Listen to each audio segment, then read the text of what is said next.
Tidak perlu. Demikian jawaban kami. Terima kasih. Selanjutnya kami persilakan kepada calon presiden nomor urut 2, Bapak Prabowo Subianto untuk menanggapi atas jawaban yang disampaikan oleh Bapak Anies Baswedan. Waktu Bapak 1 menit dimulai saat Bapak berbicara. Secara garis besar ya, secara objektif saya menilai jawaban-jawaban Pak Anies baik, bagus, relevan. Saya banyak setuju dengan jawaban tersebut. Mungkin maklum beliau mantan Menteri Pendidikan begitu. Siap, Bapak.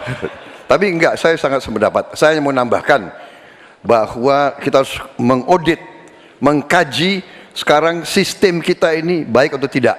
Karena banyak sekali kebocoran-kebocoran dalam alokasi dana yang diturunkan sampai ke tingkat kabupaten dan sebagainya. Ini menyangkut memang masalah mental dan budaya banyak pejabat-pejabat kita. Jadi kita harus koreksi diri, kita harus audit, dan di mana masalah sistemik yang kurang baik harus kita perbaiki.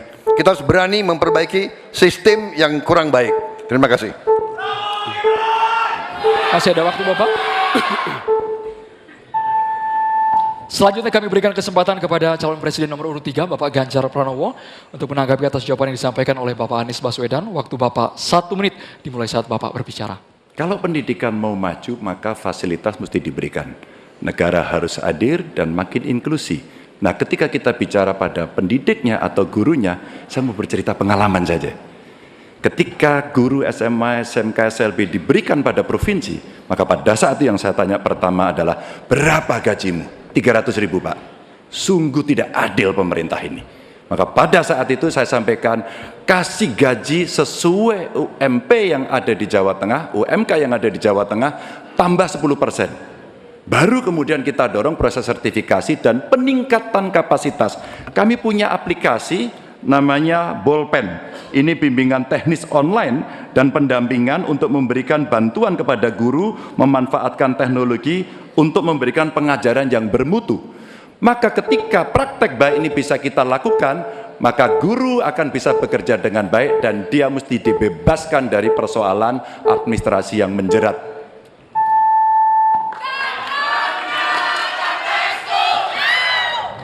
Selanjutnya, calon presiden nomor urut 1, Bapak Anies Baswedan, untuk merespon tanggapan dari calon presiden nomor urut 2 dan juga calon presiden nomor urut 3. Waktu Bapak 1 menit dimulai saat Bapak berbicara. Terima kasih Pak Prabowo, terima kasih Pak Ganjar atas kesepemahaman ya terkait persoalan ini. Dan memang kita harus melihat pengeluaran di bidang pendidikan jangan dipandang sebagai cost, sebagai biaya, tapi pandanglah sebagai investasi. Karena itu negara jangan pelit kalau bicara tentang investasi di bidang pendidikan. Dan jangan pelit kalau sama guru. Jangan pernah kita memberikan yang seminim mungkin untuk guru. Berikan yang adil sehingga mereka bisa konsentrasi. Dan kami cerita sedikit yang kita kerjakan di Jakarta. PAUD, guru-guru PAUD mendapatkan hibah di Jakarta. Kemudian guru-guru agama kita berikan bantuan. Semua guru dan dosen di Jakarta bebas PBB rumahnya. Sebagai apa? Sebagai penghargaan dari negara untuk mereka. Jadi kita berikan dukungan kepada guru dalam artian status, dosen juga begitu, kemudian penghasilannya dan kehormatannya. Pandang ini sebagai investasi untuk Indonesia menjadi negeri yang tercerdaskan. Terima kasih.